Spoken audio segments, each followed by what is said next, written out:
Hallo, hallo, hallo. Gut, sehr gut. Deutsch für alle gut? Oder gibt es jemanden, der noch Englisch spricht? Right, Deutsch ist okay. Also, hallo zusammen, herzlich willkommen beim 14. Ansible Meetup. Ich möchte kurz den Sponsoren danken, uns selbst. Open Circle, Puzzle, ITC, KMG Group. Magnus ist heute nicht hier. Ich hoffe, dann können wir auch den Zeitplan einhalten. Und Stick, Pascal von Stick ist leider krank, aber ich glaube, er ist online mit dabei. Der erste Talk ist von Felix über Ansible Secrets mit SOPS und ich würde euch direkt ihm übergeben. Vielen Dank, Dominic. Perfektes Timing. Mikrofon funktioniert, oder? Okay. I want to give the talk in English. Does anyone mind if I talk in English, or do you want German? No feedback, maybe? Just okay. Let me switch to my... So today I want to talk about encrypting Ansible secret with SOPS. I guess that most people of you probably don't really know what SOPS is, or maybe some people already heard about it. Does anyone know what SOPS is? Quick question. Nobody. Nice. At least, even if you don't care what it is, in the end, at least you learned something today. Good. I want to talk first about some unrelated things. Then I want to tell you what SOPS actually is. Then how it compares to Ansible Vault. And finally, how to use it with the community SOPS collection in Ansible. First about myself. I'm Felix Fontein.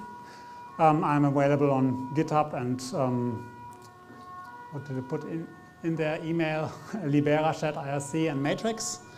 I've been contributing to Ansible for a longer time now. I'm maintaining or co-maintaining some collections, among them community SOPS, which is also one reason why I want to talk about it, because I really like it. I'm also working on some Ansible tools, and I'm also a member of this, I don't know how many actually know about this Ansible Community Steering Committee, which is something that Gandolo kind of founded, I think like 2 years ago, which is a bit about trying to steer the community part of the Ansible release and some, make it a bit more Red Hat independent. Maybe I should give a talk about that at some point else, but today I don't really want to talk about that. If you're interested, you can ask me after the talk. And I'm also interested in SOPS. I've also started contributing there, fixing some bugs. As I think that's the classic contributor thing. When you use something, you notice that something doesn't work as you want, then you try to fix it. And then after some time, well, you do some more work and you're kind of in there. I also started being a co-maintainer of SOPS like 3 weeks ago, because one of the, I'll talk a bit about the history soon, there was a big maintainer change. And one of the new maintainers asked me like, hey, you have been contributing some time, do you also want to help maintaining it? And I was like, I can try. So yeah.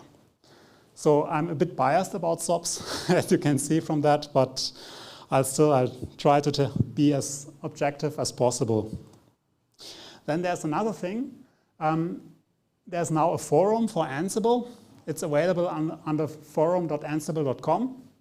It's available officially since yesterday. It has been unofficially been there for a couple of weeks now, I think, for the public.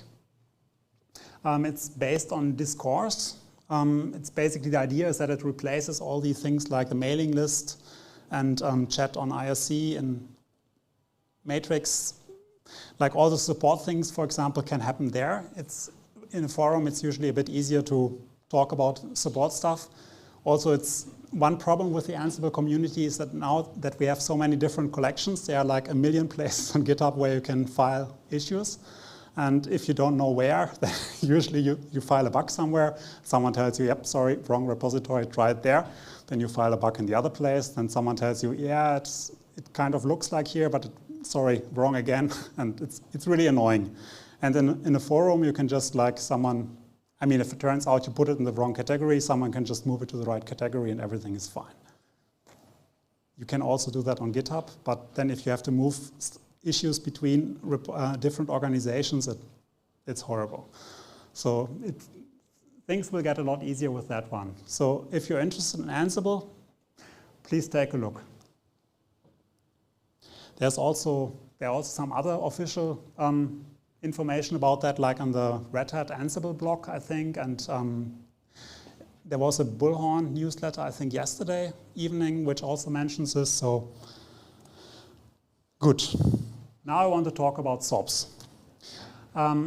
SOPS is basically a secret handling tool, which allows you to encrypt secrets, which you use for mostly like for system administration. You can store like passwords, you can store certificates, private keys, whatever you need, like also server names if they're secret, which you need to run your Ansible playbooks where you don't want like passwords stored directly plain text in the Git repository or anywhere else. The nice thing about SOPS is that it handles structured data. It handles, I mean, you can also encrypt binary files, but you can also encrypt YAML, JSON, and INI files, and END files, and some more. And the idea is that the keys are not encrypted, but the values are encrypted. So that if you see basically what the configuration file is about, even if it's encrypted, but you don't see what the values are.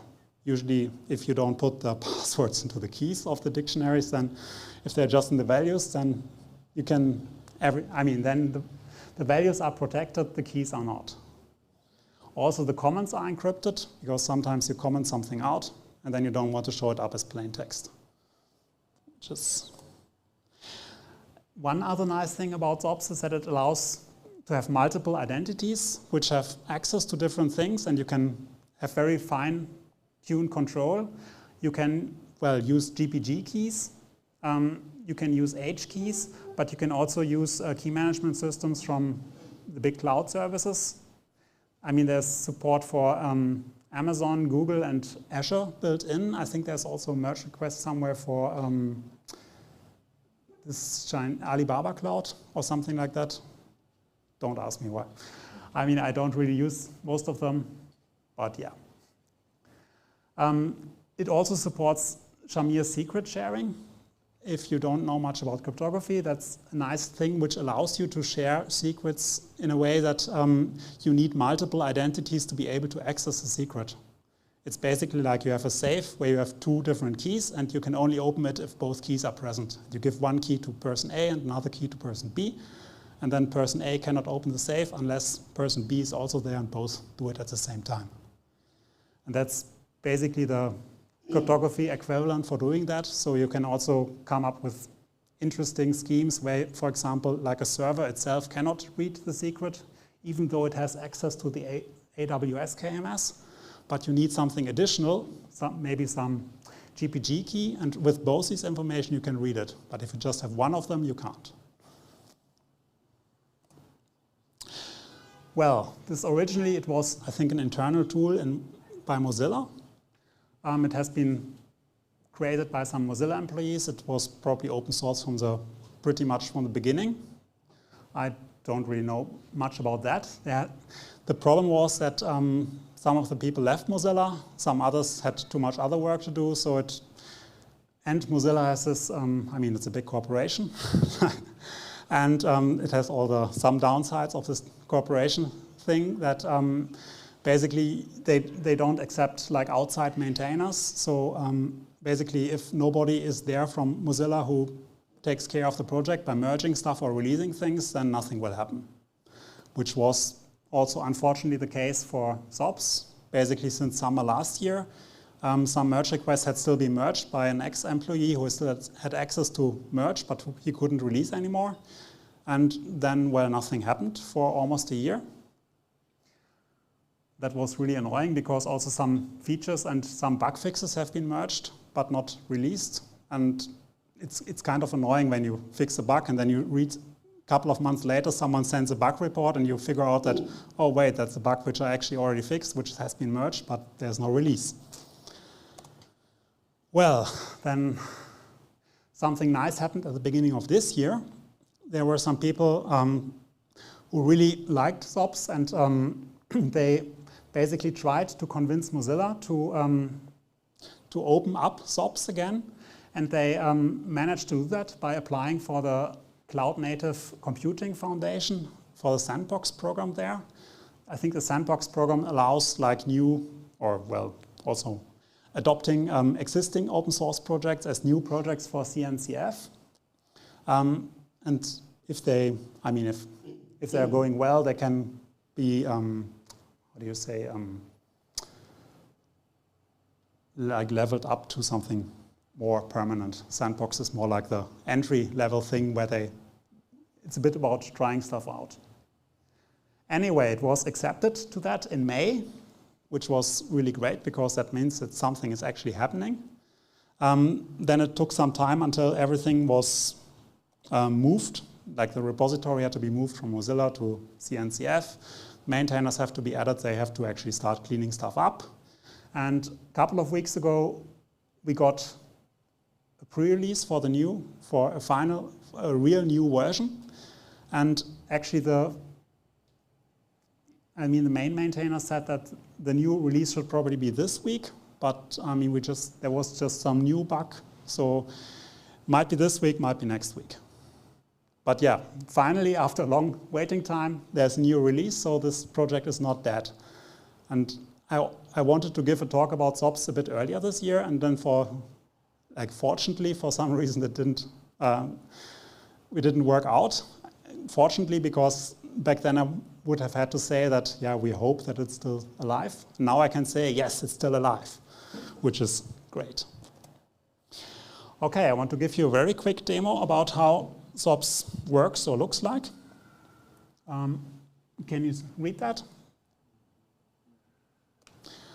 Okay, so basically what I have in this directory are 3 files. Okay, one is configuration from my editor so that the font is not as big enough. Then I have a .sops YAML, which basically tells when I create new files, which keys to use to encrypt them. And I have an example file which I already created, which contains some credentials. And the configuration file is pretty simple. I have a creation rule, basically a fallback because I don't set any conditions, and I give it like 2 PGP fingerprints. So it will use these 2 PGP keys associated to these fingerprints to encrypt the data. So basically, if you have the secret key for one of these 2 keys, you can read the result. And the encrypted example file looks like this. Let me scroll up. So here it begins. Actually, let me do this a bit nicer. Oh, crap.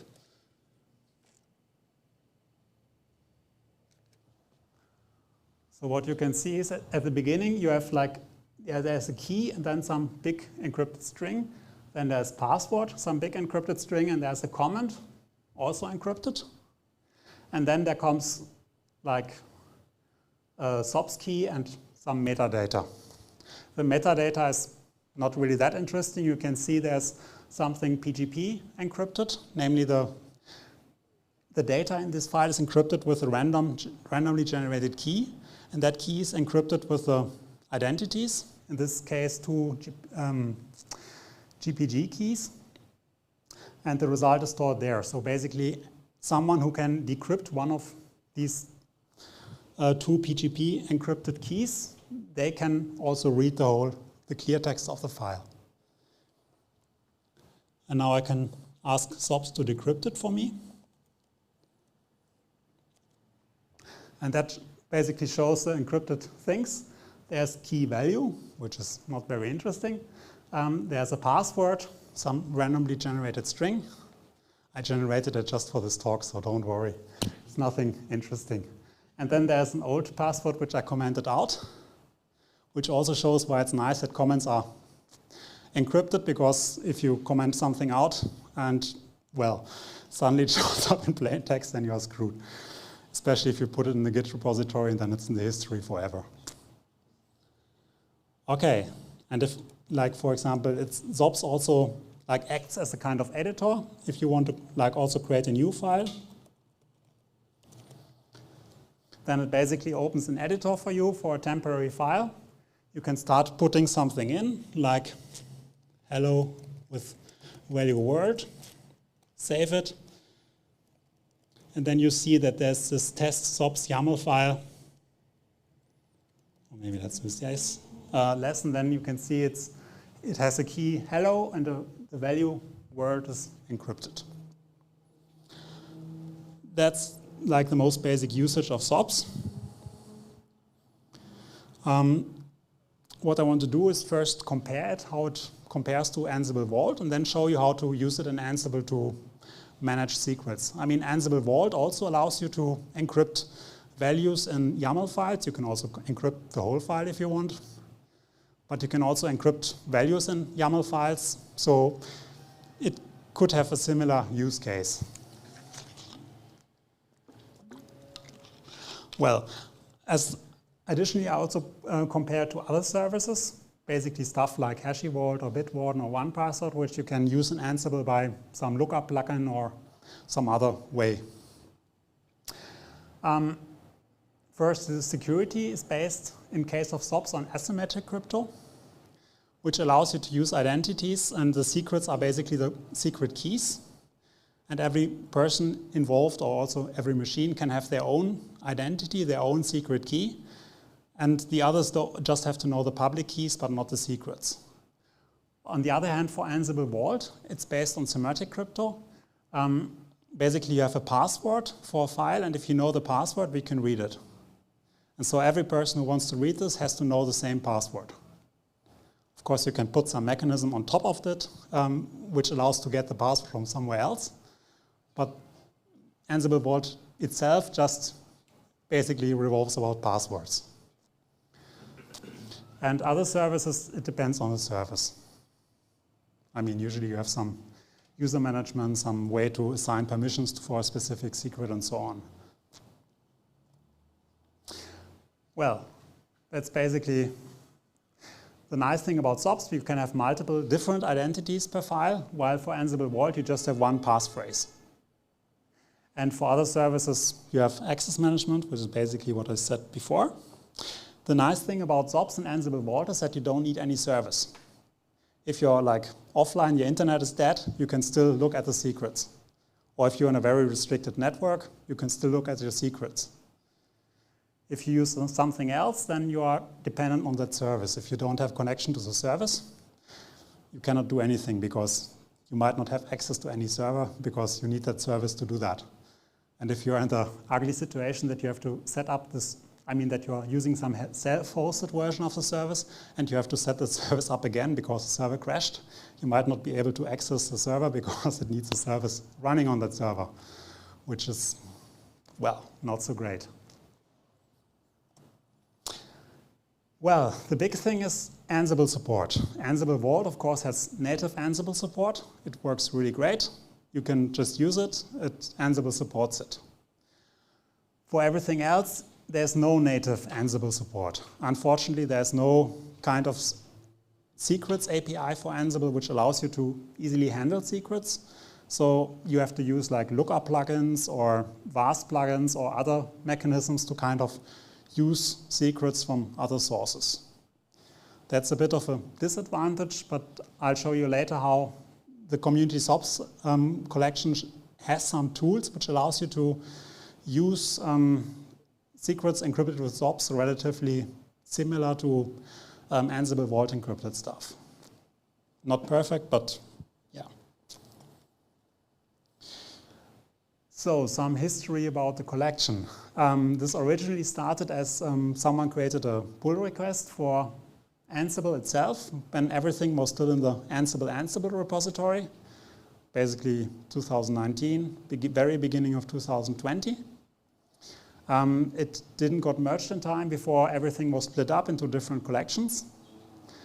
Originally, I think someone recreated a pull request for Community General, someone in June 2020, and I just checked history a couple of hours ago because I didn't remember it anymore. It was merged, and then a couple of days later moved to its own collection, Community SOPS. And since then, everything related to SOPS has its own collection, community SOPS. And the collection comes with roles and playbooks and also plugins. The roles and playbooks basically allow you to install SOPS. I mean, SOPS is, sometimes you can install it by package manager, but most of the time you can't. I think Fedora has it like in the system packages. I think there was, yeah, Arch Linux also has it, but like Debian or Ubuntu or Red Hat or whatever, they don't have it. So you have to install it basically manually or with some other mechanism. Yeah, for that you can use the role. There are also 2 convenience playbooks which you can use to directly install it somewhere. There's the special one, install localhost, which you can, if you are setting up an execution environment, you can use that as a last step to install it directly. One drawback about execution environments is that if you want to let it install packages, you cannot tell it like, get this package from the internet. You basically have to tell it either system package or you have to run a command. And well, the easiest way to run a command is just say, tell Ansible playbook to run this playbook, and then it will install it. Then there are multiple plugins. I mean, if the details are all on the doc site on docs.ansible.com/ansible/latest/collections community SOPS. You'll find it if you search for it. There's a VAS plugin, action plugin, lookup, filter, and module. I'll quickly go through them. Like the VAS plugin allows you to use SOPS to encrypt your host VAS or group VAS. And the VAS plugin will basically decrypt them on the fly and transparently, and you can just use them, which is really nice. Then you don't have to do anything special to use them. The load vars plugin is basically similar to the include vars plugin coming with Ansible Core itself, except that it decrypts. The problem is that Ansible Core has some special handling code inside it for this include vars plugin related to handling templates. So this action plugin doesn't really work similarly because it cannot like load you cannot load untemplated things. You have to either template everything on load time or not evaluate templates at all, which is that's a bit annoying. That's the biggest drawback, I would say. But it's hard to work around. I dug a lot into Ansible Core's code, and there's basically no way to do it in a sane way which won't break as soon as they change something. I hope that eventually there will be some API which allows action plugins to directly load things, but right now there isn't. Well, of course, you can like store the file unencrypted on disk and then use include vars to load it, but you also don't want to do that if you care about security. There's also a lookup, similar to the file lookup. You can just point it to a SOPS encrypted file and it will decrypt it and return the result.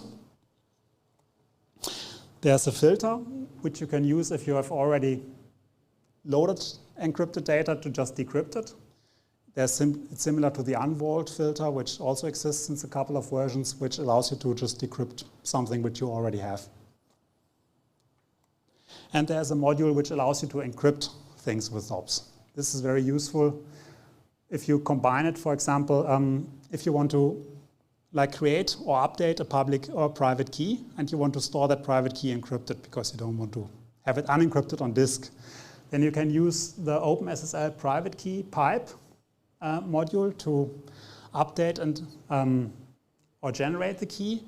It basically does everything in memory, so it doesn't really store things on disk, at least if you use connection local. Otherwise, if you run it on another server, Ansible tends to store temporary files on disk, so it's not that a good idea. And then you can combine it with a SOPS encrypt module to basically make sure, and with a lookup, to make sure that you can update a private key encrypted on disk with a module which doesn't really know anything about SOPS. And I have two quick examples about how to do things which are not like vast plugins directly.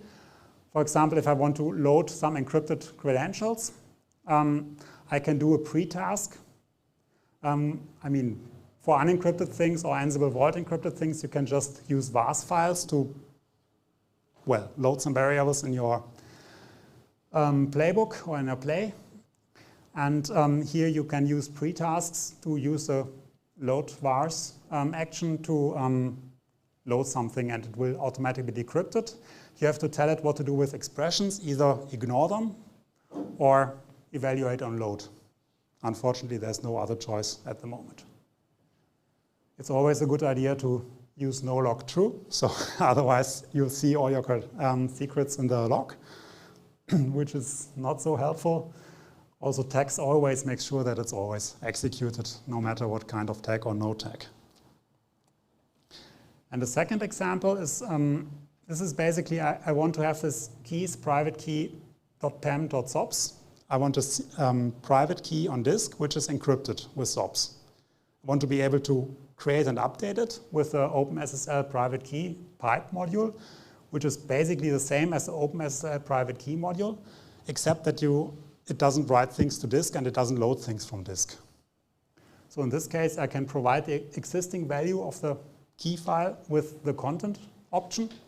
And there I can use the lookup to load the file, put it in, and use this empty on not exist equals to true, and then combined with the default omit if true, which basically, if the file doesn't exist, the plugin returns an empty string. The default turns it to it basically prevents it from reaching the module.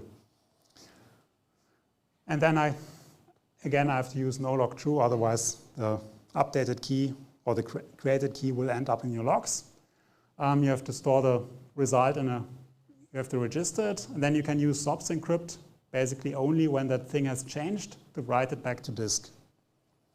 And if you use this combination, and there's like an always, it's in a block, which basically use setFact to set that one to an empty string, so that if someone later uses this thing, which happens to contain the private key itself, they don't get access to the private key. It's a kind of a clear the variable after when you don't need it anymore. It doesn't really work as you might do it when programming, but it's close enough for Ansible playbooks. And this really allows you to, then later on you can use the lookup again to load or to use this key. But here you can modify this key, like you can add like the type or whatever the size parameter to the private key module to like make sure that the key has the correct size, the correct type, whatever. And it really works on the encrypted one and not on the plain text one. Okay, then I have a bit more demo about that. Or maybe a quick question. Does anyone have questions? If you have questions, please always ask. If you don't, then actually I just see that I'm almost done with the time anyway. So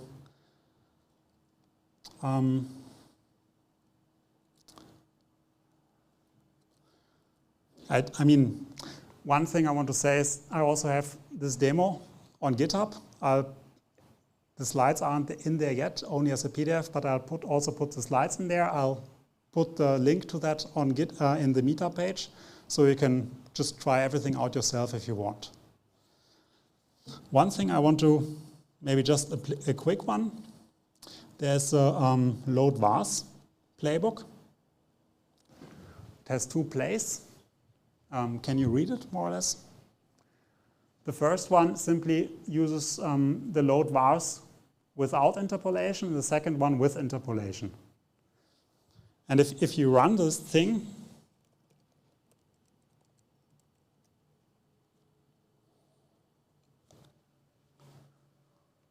that's really, I hope you can read it because I have trouble reading it now with all the reflections, but you might be sitting in a better place.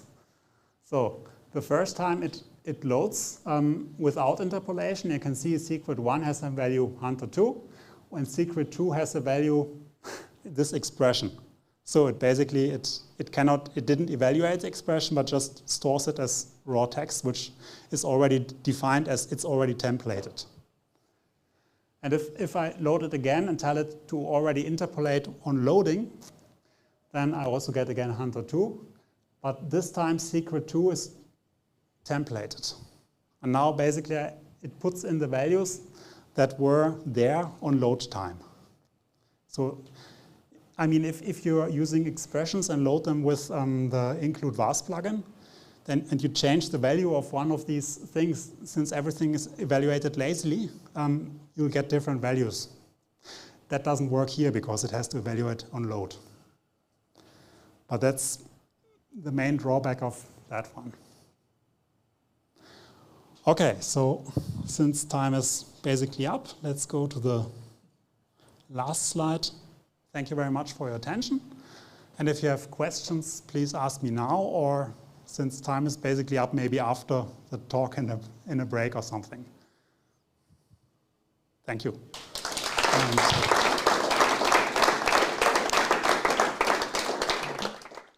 Thank you. Any questions? Anyone? Don't be shy. You can ask him later, yeah. We'll take a short break. You can use the toilets if you want. The women's toilets are up here. There are no women's, all right. And the men's toilet downstairs, I think, or the other way around, I don't know. You can get a drink or something, and we'll be back at 40. So, see you later.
Can you hear me? Yeah. Welcome back. So the next talk by Dominic is Ansible and the beast Terraform. So enjoy it. Does the mic work? Yeah, now it works, yeah. I stick to English as well. Tell me if it's terrible, then I switch to German. But anyway, I show you a little bit about Ansible and Terraform, mainly how I use it. So I added the little subtopic in there just a few minutes ago. What are we going to talk about? First, I introduce myself quickly. Then we go into who is this talk about? No, who is it for? And then what is it about? What do we want to achieve? There's a little demo set up I will show you in a second. And we're going to look at the Ansible way of doing it and the Terraform way of doing it. And then what this talk is really about, how we can combine it. Conclusion, and if we have time, a quick demo. If we have time and if it works, of course. So who am I? I'm Dominic. I used to work for 9 years in the payment industry. I used to have a lot to do with credit cards, so that's why I started to love-hate IT security because I had to do it all the time. I'm also teaching since 15 years part-time, and when I'm not doing IT, I'm on the trails. Know your audience. With Terraform, I have no clue where are you at. So if you already use Terraform and Ansible, hands up quickly. Who knows Terraform? All right, so this talk is for you. It's also for the ones of you who use Ansible to do infrastructure provisioning. And maybe if you never heard of Terraform, you use it afterwards as well or give it a try.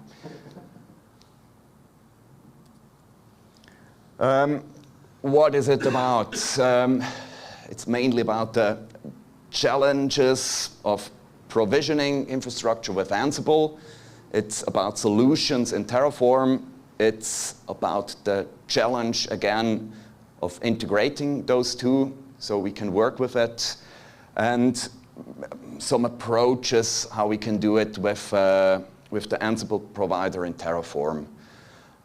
This is the hint. I mostly talk about integrating Ansible into Terraform and not the other way around. This works as well. It works also quite good, but it's not the Terraform way. So there is a very, very fictional setup for this demo. Very fictional because I use it tomorrow for a workshop. So I can integrate two talks into one. I want to provision virtual machines for a workshop. Also as teacher, I use it quite often when I need 20 machines that are disposable. And I want them to have an Ubuntu. I want them to have a public IP, so no fiddling with VPN. I want a DNS record pointing to this IP. Some users with passwords. It's not the way to do it, but passwords work better when you don't know your audience.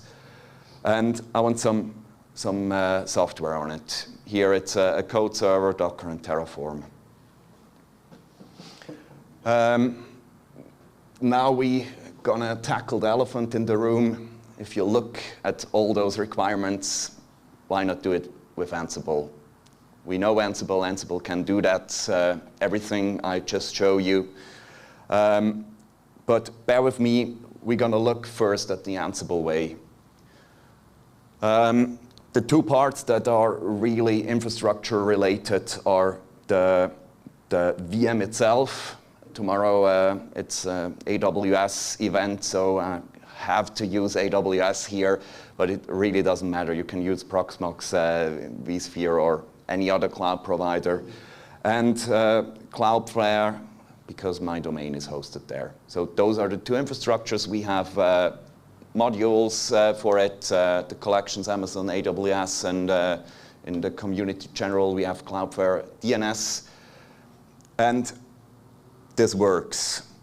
It is quite basic, but I did it that way so we can look at values and not just abstractions.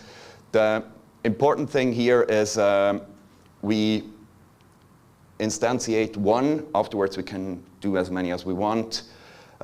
We define how powerful the machine is. We give them an image. We tell it where to deploy it.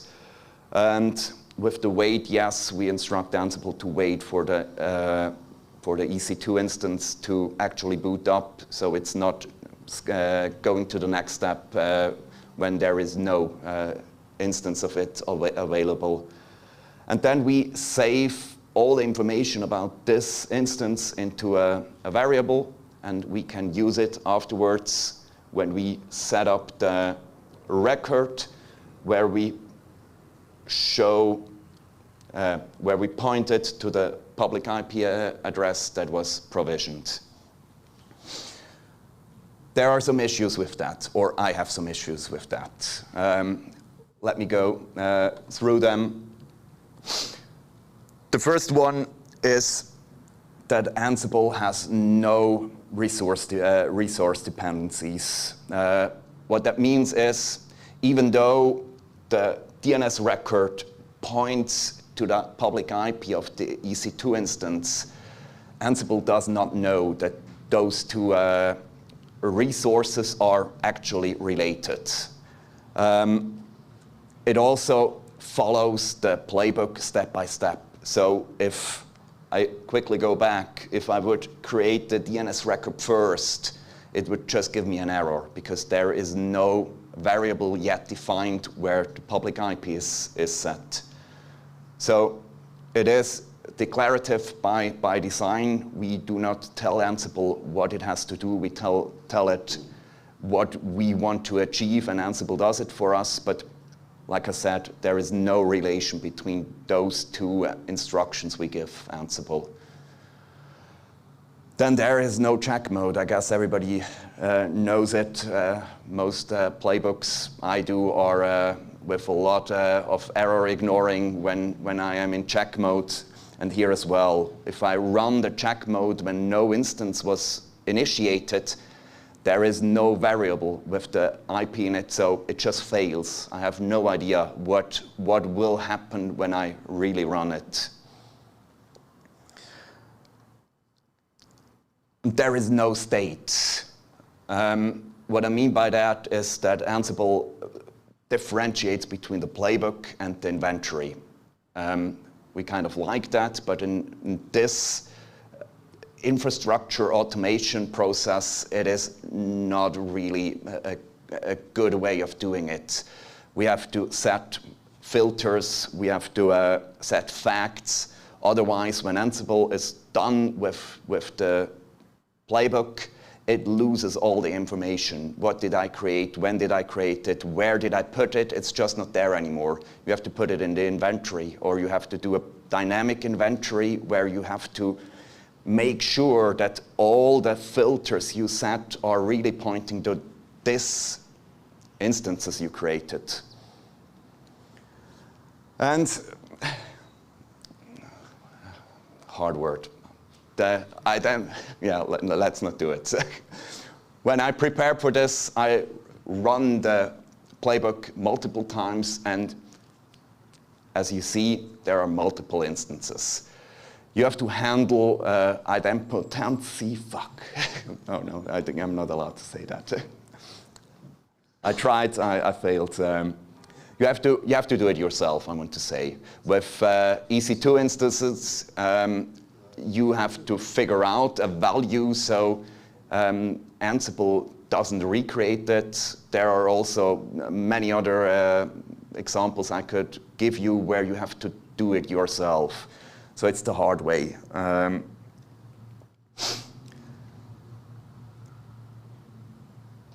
let's look into the Terraform way of doing it.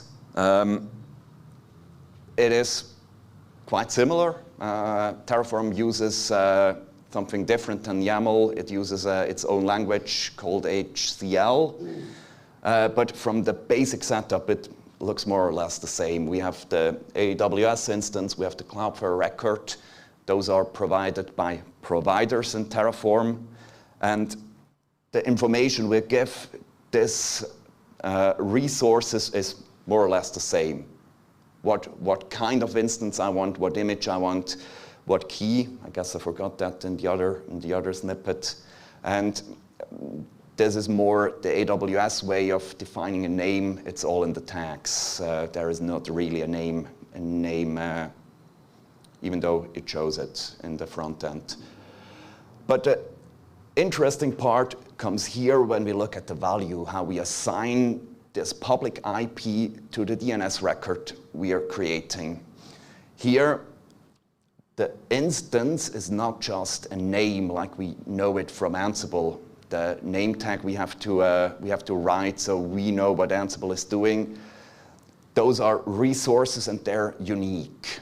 So the instance I created up here is called instance 1, and I can reference this object. So Terraform knows a connection between those two objects.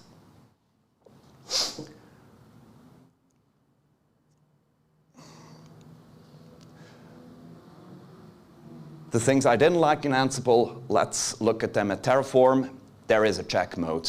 Terraform has mainly three operations. The first one is plan. Whenever you type Terraform plan, Terraform is looking at the infrastructure and compares it to what you want it to do. So here we see the values we hard-coded are already there. Everything else, it tells us, I know after you really deployed it. The same here for the record. It tells us it will be created. It's not modified, it will not be deleted, it will be created.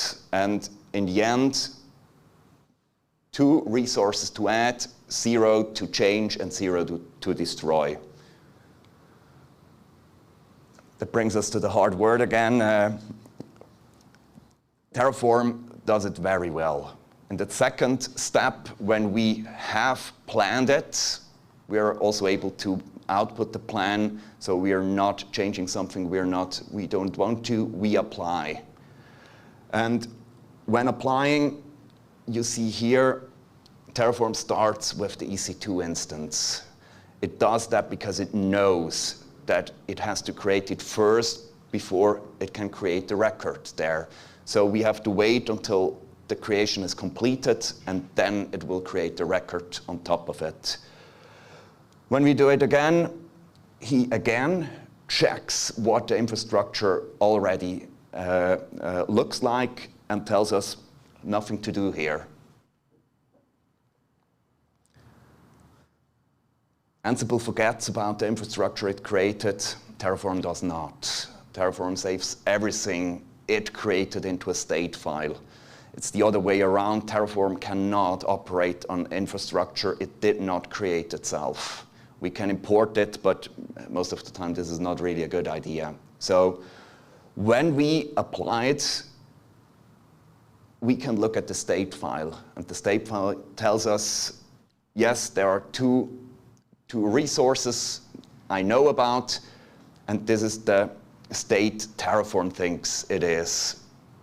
We can refresh it, and then he goes and checks if it really is that way. We also have a graphing function just to show you. You need an additional tool, but it shows you how are all those objects related. This demo is quite small, but if you manage hundreds and hundreds of cloud infrastructure, this is a nice way to look at what needs to be changed when I apply new code. So Terraform is quite good in creating this infrastructure, but there is also configuration management that needs to be done. We need to install tools, we need to set up users. And for that, Terraform has provisioners. You can use a user data object where you just feed in some cloud init instructions, or you can use local exec that when the object is created, it runs it locally on your control node, or you can connect remotely to the new instance, for example, with a remote exec. So Terraform can also do configuration management. We could say, yeah, why do we need Ansible anyways? This is the docs from Terraform, and it's in nice large letters. It is a last resort. You shouldn't do it. There were tools where Puppet were fully, there were times when Puppet was fully integrated into Terraform. Ansible was never there, but they, in the meantime, disabled them because it's just not the way how you should do it. So yeah, let's talk about the challenges of integrating them, because in the end, Terraform is very good at infrastructure automation, and Ansible is very good at configuration management. They can both do the same things, but we should stick to what they're really good at. So I told you about local exec a few seconds ago.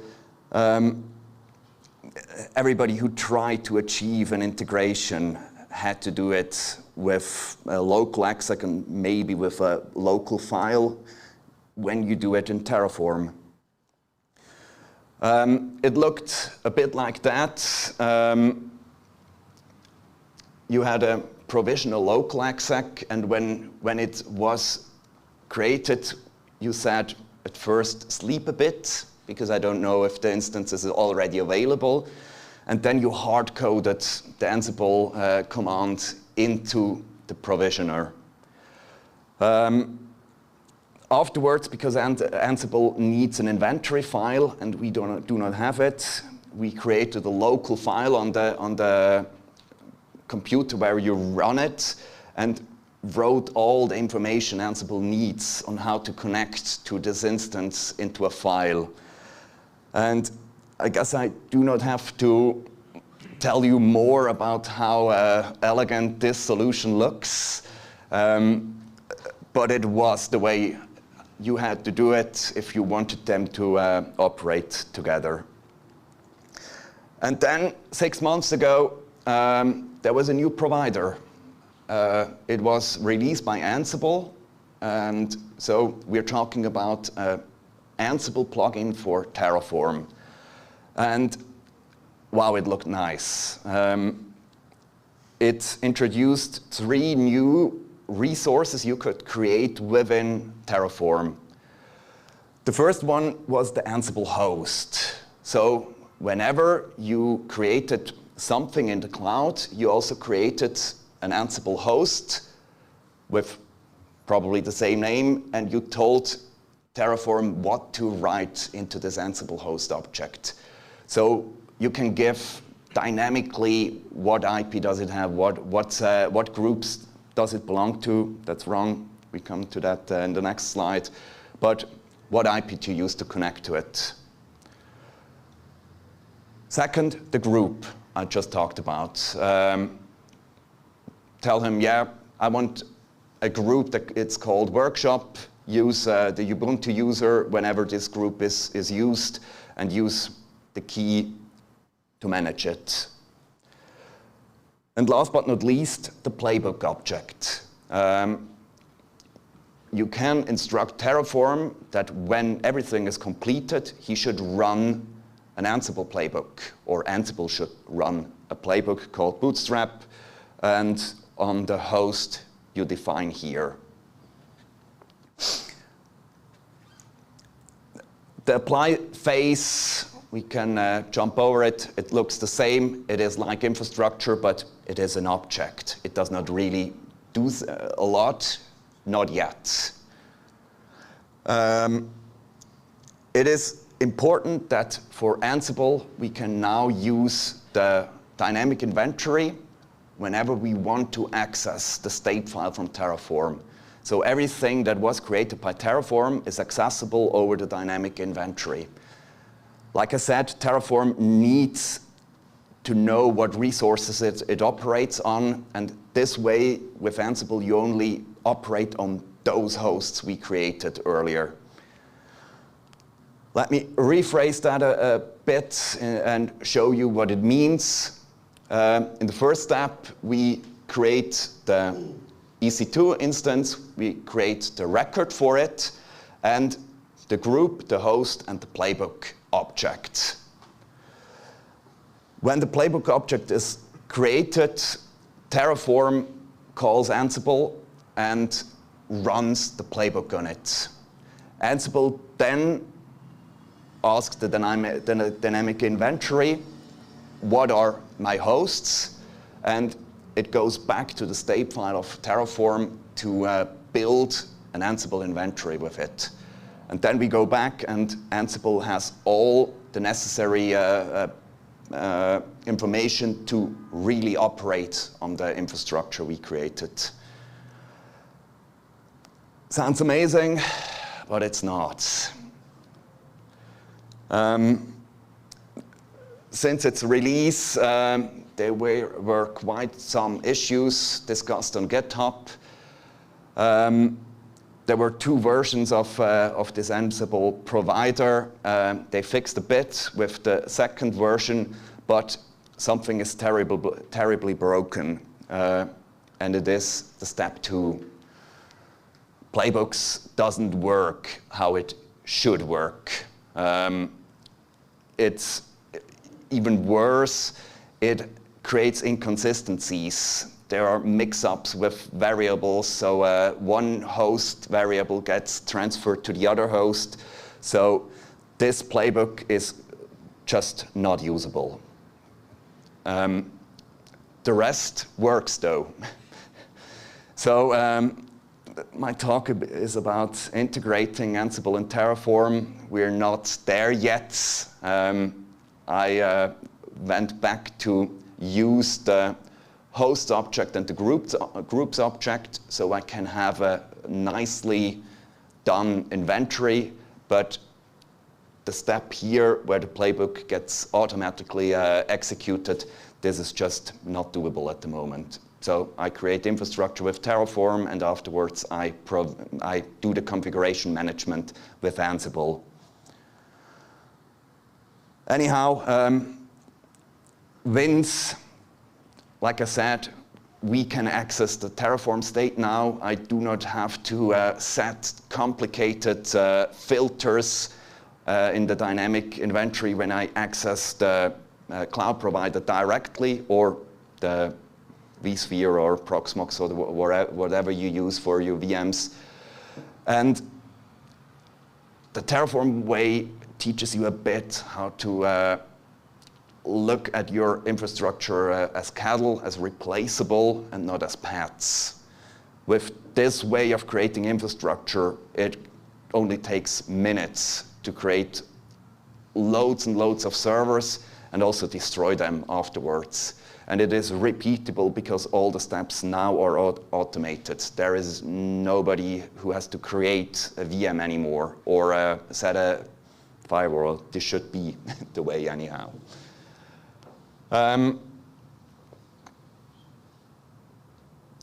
My timer is not set to the correct time. Do we have a bit of time for a demo?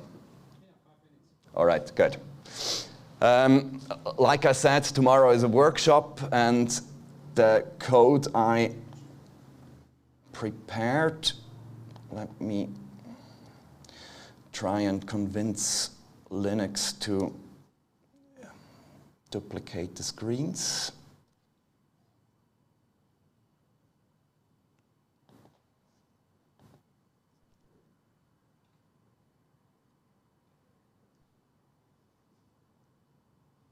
Yes.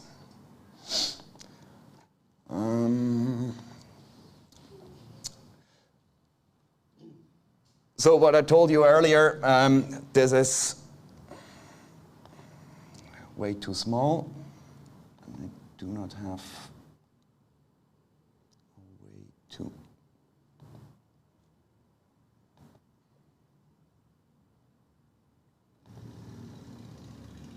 Large enough, one more. Good. So here is this Terraform file, now a bit larger than in the slides before. I didn't show you the top part of it. It's to initiate the providers we use for Terraform. I also need a special data object to get the identifier of my domain zone from Cloudflare. It's in here, but it looks more or less the same. Because this is production, I apply some real firewall rules to it, and I have a count object. There is one already running, but why not ramp it up to 20? And the rest is firewall rules, the Cloudflare record with the references to the other objects, the Ansible host I talked about here with special variables I write into the host itself, the group I'm going to create, and some other needed things like I need passwords and I generate it in Terraform. The part here is what would be nice if it works, but it does not.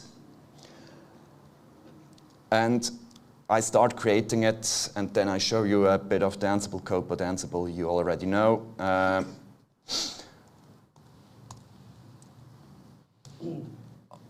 The Terraform plan now looks at the infrastructure I already created and checks what needs to be done. And it tells me there are 114 objects Terraform needs to create. It will change nothing and destroy nothing. So I can look at all the information it gives me, but that's okay for me. Let's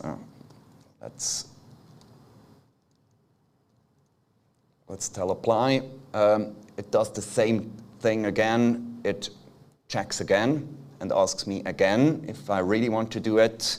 This is because the workflow is not how you should do it in productive environments, but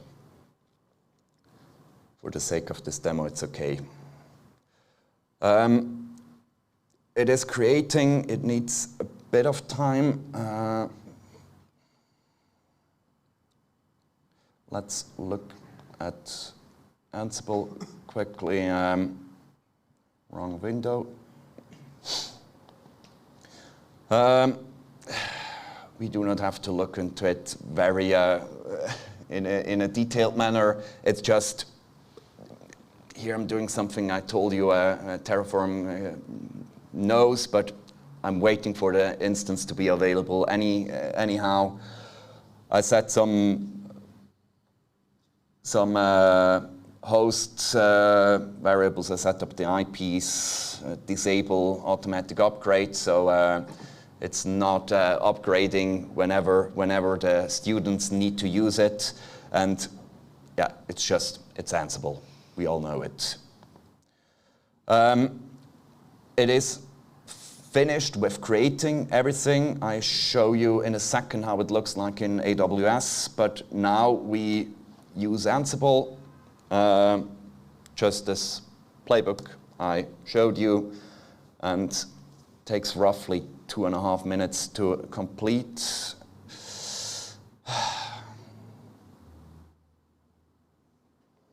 Yeah.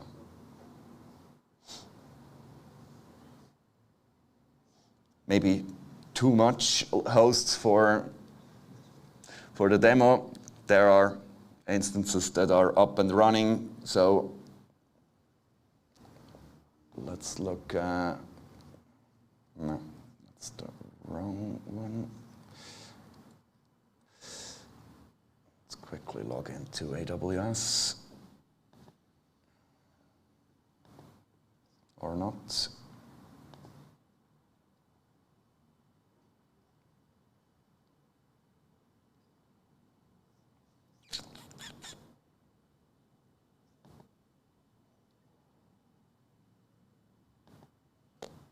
Doesn't want to.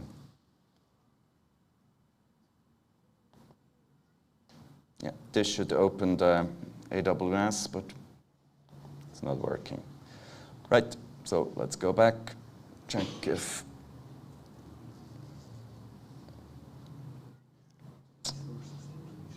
Yeah, yeah, maybe not use...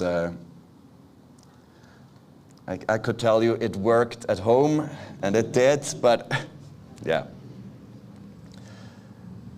There is a 2-minute timeout until he continues with the hosts. It should create, so let's look at what it does when it's finished. It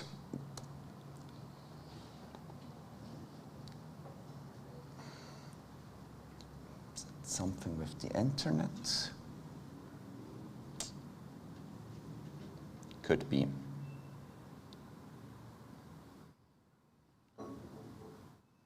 Yeah, it looks like the internet is not working. Yeah, so no demo then. If you want to try it out, the code is available on GitLab. I show you the link to it in a second. Yeah, genau. So also the last demo code is fully available online. You can try and play with it. The snippets I showed you earlier in the slides are also functioning. You can use it. It's probably a better way to start with Terraform if you want to give it a try. Any questions? More of a remark. Yep. For several years now, Terraform providers had the option of creating an inventory plugin so that you could go over to Ansible and use that. And lots of our customers are using it that way, so you don't need the new stuff that's not working.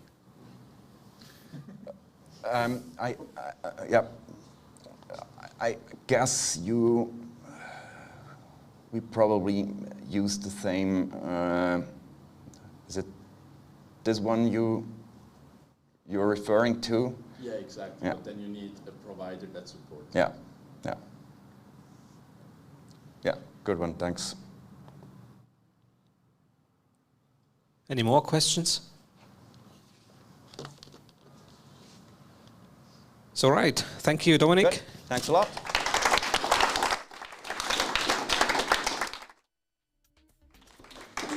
So let's take a wee, get some drinks, and we'll be back in 5 minutes.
Welcome back on the last talk with Simon, the engineer. He's doing the talk in German, but the slides are still English, I think. Yeah. So, yeah, welcome, Simon.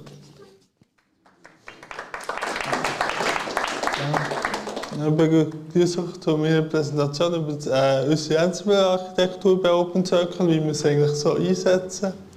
Kurz noch mehr. Ich bin der Simon, Ingenieur bei Open Circle, und ja, auf GitHub und so finde ich mich eigentlich unter SBR-Locher. Kurz, ja, warum zeigen wir euch das? Es gibt viele verschiedene Möglichkeiten, was man mit Ansible machen kann. Aber meistens sieht man nur immer kleine Ausschnitte und nicht eigentlich von allem, vom Inventar bis hin zum Service ausführen, also mit dem Playbook starten.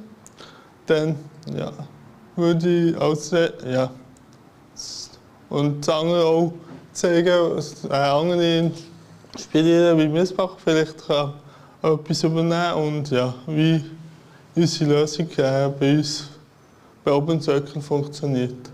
Zuerst würde ich kurz die Architektur zeigen, wie wir es aufgebaut haben, dann auf die Inventaris eingehen bei uns, dann wie wir so das Playbook aufgebaut haben, also wie die Repos bei uns funktionieren und dann wie wir es mit GitLab, also GitLab CI brauchen. Ja, und am Schluss noch eine kurze Demo, wenn es lenkt. Also so sieht unsere ganze Architektur aus. Wir verwenden als Inventory eigentlich das Dynamic Inventory vom Netbox für unsere Server und das Dynamic Inventory Wasser, also ja, aus dem Wasser vornehmlich, aber für Clients und ja, das ja, vom der ganze Ansible-Code von uns ist im GitLab abgelegt. Da verwenden wir eigentlich alles Collection und eigentlich jede Anwendung in ein eigenes Repo. Dann haben wir unterschiedliche Playbooks-Arten. Eigentlich, wir nennen es 10. Service Playbooks. Das ist eigentlich zu jedem, also jeder Server hat eine fixe Rolle zugewiesen in unserem Netbox. Ich wäre kurz, also ja. Ja, eigentlich so. Ich hoffe, mit jetzt besser. Also, wir für eigentlich für jede so Anwendungen wie AWX und so eigene Collection, wie auch die Netbox, wo wir auch unsere eigenen entwickelten Module ablegen und so weiterentwickeln. Bei den Inventaris haben wir so gemacht, dass jeder Kunde sein eigenes Inventar hat und für Infrastruktur sozusagen, wo ja, alle brauchen ein Geschäft. Wie so das Inventar aussieht, gehe ich später noch ein. Und dann haben wir noch unsere Playbooks, die teilen wir eigentlich ja, auf in sozusagen Client Management und Service Playbooks. Und dort ja, unterscheiden wir zwischen Hosts und Kubernetes App, wo wir auch darüber deployen und so dann weiter beim Netbox, also unser primäres Tool, das wir als Inventar, also die Host drin haben, ist Netbox und wie am Anfang schon, dort tun wir jeder Host hat eine Rolle, die auf ein Playbook zugeschnitten ist. In diesem Fall hat es hier ein Netbox Gateway zugewiesen. Zudem tun wir die Inventar auch unterscheiden zwischen Produktiv und Staging und da haben wir so einen Custom Field mit dem Ops Level gemacht.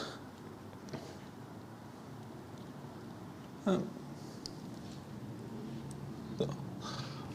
Das Function. So.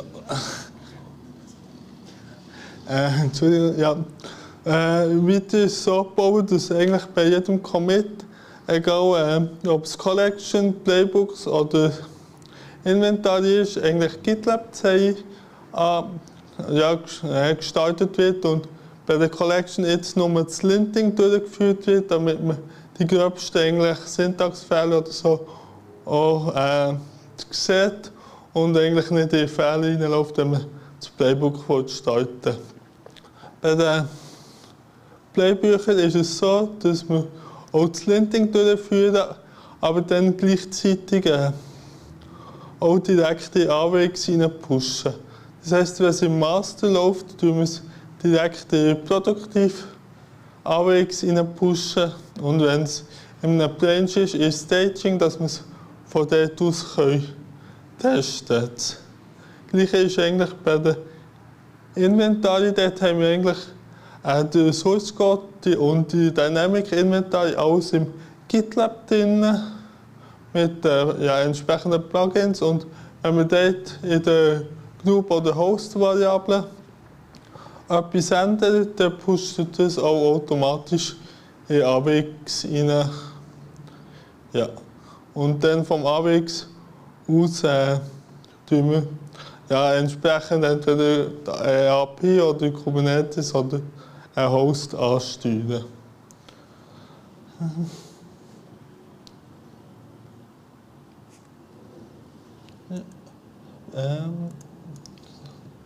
Kannst du noch kurz GitLab zeigen? Das zeigt eigentlich, wir haben erstellt GitLab-File, wo wir Config drin haben.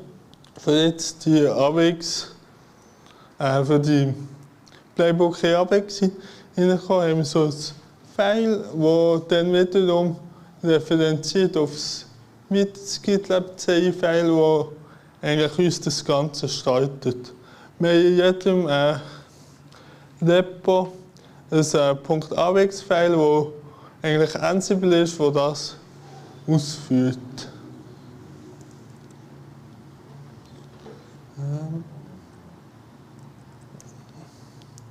Ja. Jetzt ein bisschen zur Struktur, wie wir so ein Inventory aufgebaut haben. Da haben wir eben für jeden Kunden ein eigenes Repo, wo wir Client-Variablen drin haben und mit dem Plugin, mit dem Inventory-Plugin für den Wasser referenziert, dann Netbox für den Server und dann haben wir hier im Repo noch ein .avx-File, was eigentlich nichts anderes ist als ein YAML-File, aber wir wissen unterscheiden, dass es nicht direkt ein Playbook ist für im AWX ausführen, sondern in unserer GitLab-CI.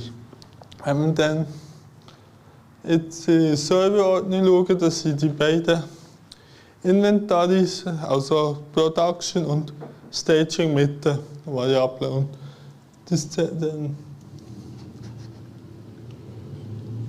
hier ein Beispiel von diesem Inventar sieht dann so aus, dass wir entsprechend oben das Plugin haben für die Netbox. Dann schauen, dass die Device-Rolle aus dem Netbox eine eigene Ansible-Gruppe wird, sowie Unterscheidung, ob es ein Linux-System ist oder ein Windows-System, das daraus auch Gruppe entsteht. Und der Rest sind eigentlich Filter für welche Hosts aus dem Netbox. Beim Staging ist es gleich, der einzige Unterschied ist hier der Filter Ops-Level, dass der auf Staging ist.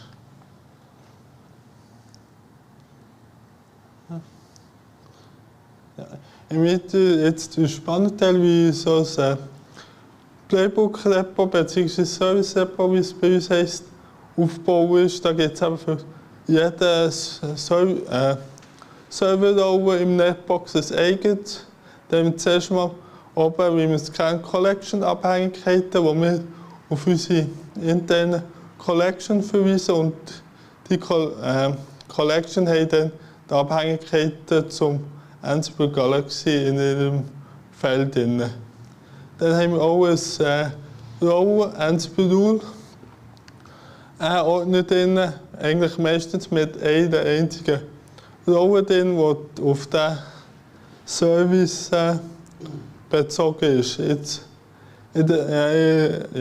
zum Beispiel zum Deployen von einem spezifischen Server. In diesem Fall kann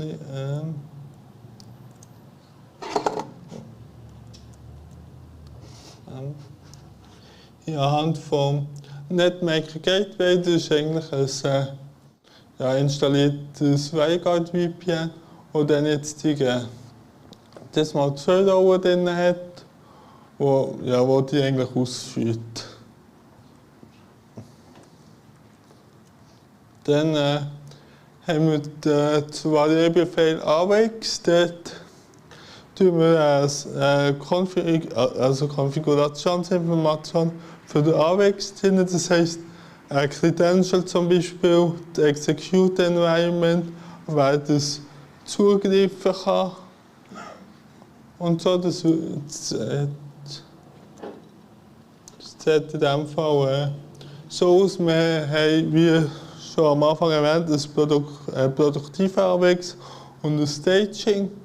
Und im Chat haben wir dann Infos drin, die beide beziehen, wie die Beschreibung ist, aber was für eine Instanzgruppe im AWX soll gewählt werden, welche Ansible, Executive Environment und Open Survey und so Sachen drin sind. Und dass man kann unterscheiden kann, gibt es gewisse Secrets und so, sind im Production nicht gleich und wie im Staging, und dann kann man noch spezifisch da anhängen, was man braucht. Das Ganze wird, wie Anfang schon erwähnt, in diesem AWX-File, wo eigentlich die Playbooks hinzufügen, im AWX gesteuert. Dann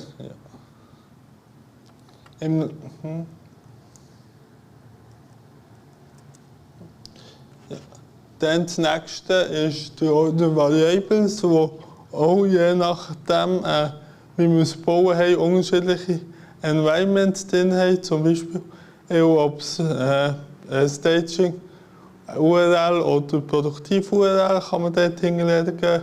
Oder je nachdem nach Standort das File, wo man dann auch wieder im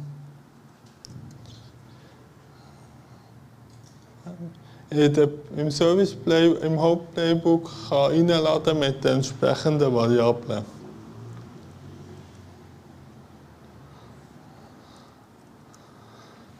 Der nächste ist das AWX-Inventar. Das ist eigentlich ein Statik-Inventar aus unserem GitLab, wo wir hardcoded haben, unsere AWX-URL und in einem Vault verschlüsselt Zugangsdaten, die wir auch in jedem GitLab-Repo als Submodul drin haben, dass eben der AWX, beim GitLab-CI ausführen mit reingenommen wird und den richtigen AWX findet. Dann haben wir unterschiedliche Playbücher drin. Ich fange beim untersten an. Der Service.yaml ist eigentlich das Playbook, das unseren Service installieren. Netmaker-Server, also VPN-Server oder irgendein Applikationsserver. Dann im OS-Base ist eigentlich unsere Grundinstallation für Linux drin, wo unser Monitoring, Security-Tool, Default-Tools und alles installiert. Dann haben wir ein Lifecycle und ein Maintenance. Das eine ist für eigentlich das Updaten vom ganzen System, oder wenn es neue Versionen gibt und irgendwie spezielle Sachen noch müssen pausiert werden und so, tun wir es dort definieren und beim Maintenance das Ähnliche.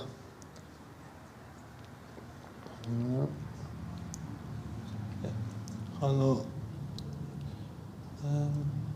zeigen, hier im Service Playbook auch, wie vorher erwähnt, sind immer oben Service, die Weißrolle aus dem Netbox, die ja eigentlich Ansible-Gruppen werden, oben drin definiert. So können wir auch sicher gehen, dass man nicht plötzlich auf einem falschen Host eigentlich das Playbook laufen.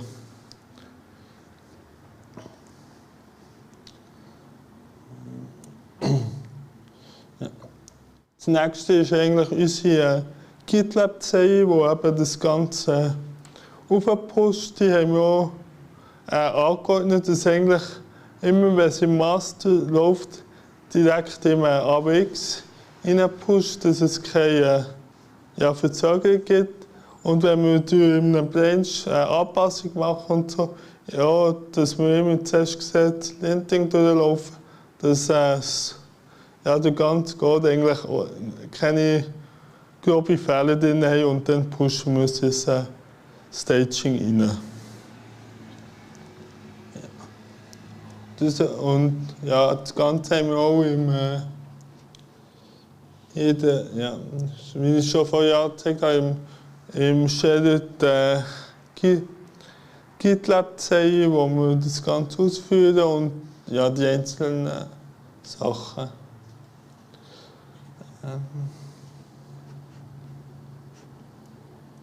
Wie bin ich von Zeit denn? Da kann ich jetzt noch eine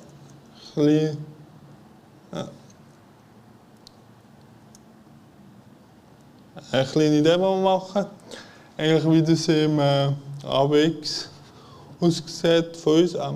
Was ich noch übersprungen habe, wenn man dann so ein Playbook im AWX gepusht hat, hier am Beispiel vom Netmaker Gateway, sind es eigentlich 4 Playbooks, die wir drin haben und entsprechend die nacheinander starten und ausgeführt werden.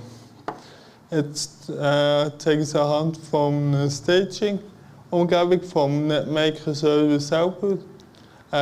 Hier ist es eigentlich so gebaut, dass wir am Anfang nur das Inventar ist schon ausgewählte Infrastruktur und dank der Device-Rolle, die ich aus dem Netbox kenne, muss ich eigentlich hier nicht mehr gross auswählen, sondern also kein Host-Limit setzen, sondern er weiss gerade, welchen Host das er nur verwenden darf.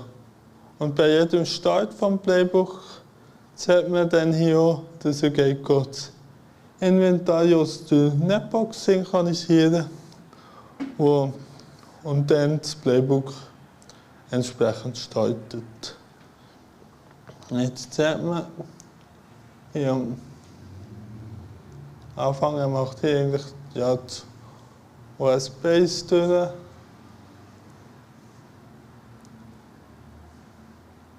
Ich glaube, am Anfang halt hier jetzt mal entsprechend Env-Variable aus dem Variables ordnet. Ja.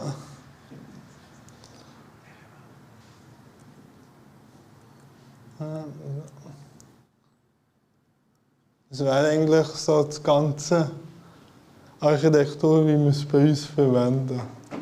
Gibt es Fragen dazu? Ist das eigentlich das Open Source AWX oder eine kommerzielle Version von Tower? Ist es das Open Source AWX oder? Ist die Open Source Variante. Okay, ist das eigentlich. Also wir haben das noch nicht irgendwie in Betrieb, weil mir die Komplexität ein bisschen fürchtet. Also es muss ja auch jemand maintainen und so wie ich das verstanden habe, gibt es eigentlich da ja keine richtige, es ist eigentlich ein Rolling Release ein bisschen. Also. Und wie macht ihr das mit dem Update dann immer? Also es läuft auf Kubernetes mit dem AWX Operator zusammen und man kann die Version eigentlich pinnen, welches Image das man will und dann lassen wir es so laufen. Wenn wir es dann updaten möchten, testen wir es zuerst auf der Staging-Umgebung, die neue Version, und wenn es dort sauber läuft, übernehmen wir es produktiv. Eigentlich die letzten paar Updates hatten wir nie Probleme, dies zu aktualisieren. Das sieht beeindruckend aus. Ja, danke. Also zumindest für mich. Noch mehr Fragen? Ich bin auch von Open Circle. Kann vielleicht noch ergänzen, der AWX wird eigentlich vollständig auch über Ansible Provision. Also wir können die Playbooks, die richten sich wie selber ein. Deswegen ist das, wenn wir das neu machen müssen, ist das einfach alles nochmal, alle CIs starten und dann ist das wieder da. Alles Code. Ja, Genau. Everything is Code. Funktioniert manchmal sogar. Kann man dann AWX nutzen, um Ansible AWX zu updaten? Irgendwie schon. Nicht zu empfehlen, wenn er sich selber updatet. Mehr Fragen? Gut, alle hungrig? Ich glaube, das Essen ist ready oder fast ready. Könnt mal Fragen gehen und ein Gute.